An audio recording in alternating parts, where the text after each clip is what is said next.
Hello everyone, welcome to Riddhi's kitchen. Hello everyone, कसे आहात तुम्ही? मजेत ना? मजेतच राहा. आज आपण बनवत आहोत काजू मसाला. काजू मसाला बनवण्यासाठी मी इथे 1 वाटी काजू घेतले. त्यांना दोन भाग करून घेतले. पूर्ण काजूला आपल्याला असे 2 भाग करून घ्यायचे आणि थोडे काजू मी अगोदरच 2 तास अगोदर पाण्यात भिजवून ठेवले होते. आता मी एका कढईत पाणी घेतलं 1 ग्लास आणि 4 ते 5 कांदे जाडसर कापून बॉईल करून घेऊया. त्यात आपण 2 टमाटे पण घालूया. टमाटे डायरेक्टच घातले तरी चालेल. आता यांना 5 ते 7 मिनटं आपण झाकून बॉईल करून घेऊया.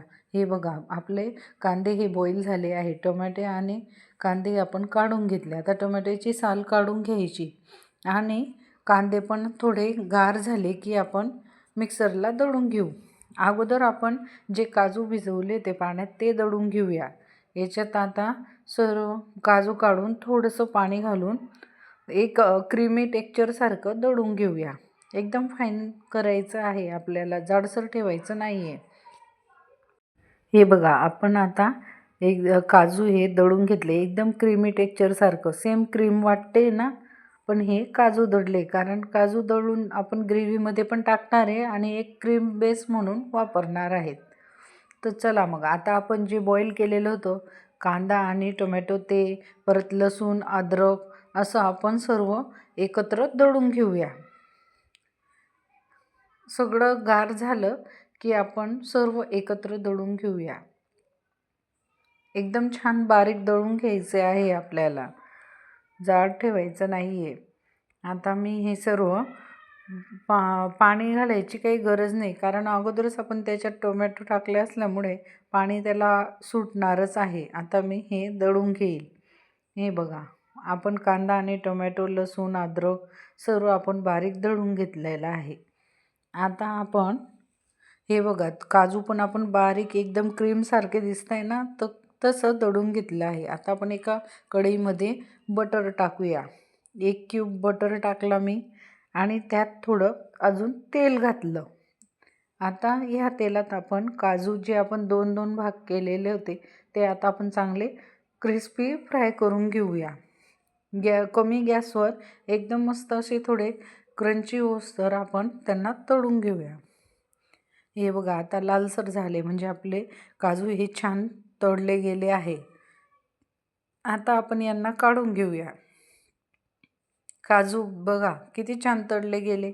आता आपण याच कढईमध्ये अजून 2 पळ्या तेल घालूया आणि आपण जे कांदा, लसूण, अद्रक, टोमॅटो दळले होतं ते सर्व आपण याच्यात ग्रेव्ही टाकून देऊया. आता आपल्याला ग्रेव्ही ही 10 ते 15 मिनटं चांगली शिजू द्यायची आहे. त्यामुळे घाई नाही करायची आहे. आता शिजवताना हिला कमी गॅसवर मस्त शिजू द्यायची आहे. कारण आपण कांदा वगैरे तर बॉईल केला आहे, पण तिला अजून जास्त शिजू द्यायची, तेव्हा तिला चव येईल. यात मी टाकण्यासाठी 2 चमचे चटणी घेतली, लाल हळद मसाला आणि थोडा पावभाजी मसाला आणि धण्याची कूड घेतली. हे बघा, आपण बोलता बोलता मसाला हे पण आपण फ्राय करतोय. आता थोडं 5 मिनटं अजून झाकून घेऊया. मसाला जेवढा छान फ्राय झाला तेवढा छान लागतो, म्हणजे कांद्याचा वास येत नाही मसाल्यात. आपण जर कांदा कच्चा ठेवला तर ती कांदेसारखी भाजी लागत असते. पण मसाला जेवढा आपण चांगला फ्राय होऊ दिला तेवढी भाजीला टेस्ट येईल. मी हे असंच दर 2 ते 3 मिनटाने फ्राय करून परत झाकते आहे. हे बघा, कांद्याला चांगलं म्हणजे ग्रेव्हीला चांगलं तेल सुटलं. आता मी हे सर्व मसाले टाकून दिले. यात पावभाजीचा मसाला पण थोडासा घातला आहे चवीसाठी. आता मसाला बघा आपला चांगले चटणी, हळद, मसाले, परत धण्याची जाडसर कूट असे आपण टाकून घेतले. आता यालाही थोडं 5 ते 7 मिनटं चांगले फ्राय होऊ देऊ. अजून मी 1 क्यूब बटरचा घातला आहे. भाजीला चव येण्यासाठी बटर हे टाकणं गरजेचं होतं म्हणून. आता आपण जे काजू दळले होते त्यातले 4 चमचे काजू मी ग्रेव्ही काजूची दळलेली ती टाकली आणि काजू जे आपण फ्राय केलेले होते ते पण.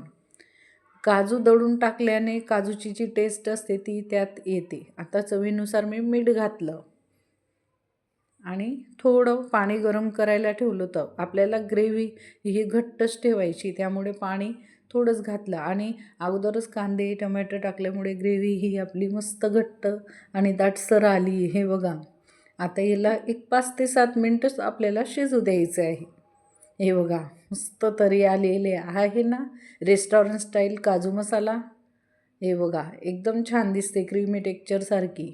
काजू आपण दळून पण टाकले कारण त्या ग्रेव्हीमध्ये काजूची टेस्ट येण्यासाठी आपण तिला काजू भिजवून दळून टाकलेले आहे.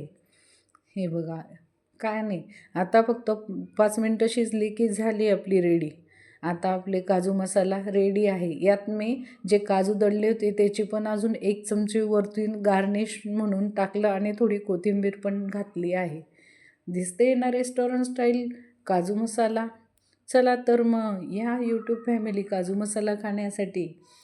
घरगुती पद्धतीने बनवली आहे पण टेस्ट अशी होती की जशी रेस्टॉरंटची असते ना सेम तीच. या मग सर्वांनी काजू मसाला खायला. आणि रेसिपी आवडल्यास लाईक करा, सबस्क्राईब करा आणि शेअर करा. धन्यवाद. अशाच नवनवीन रेसिपी पाहण्यासाठी रिद्धीज किचनला सबस्क्राईब करा आणि लाईक करा, शेअर करा. धन्यवाद.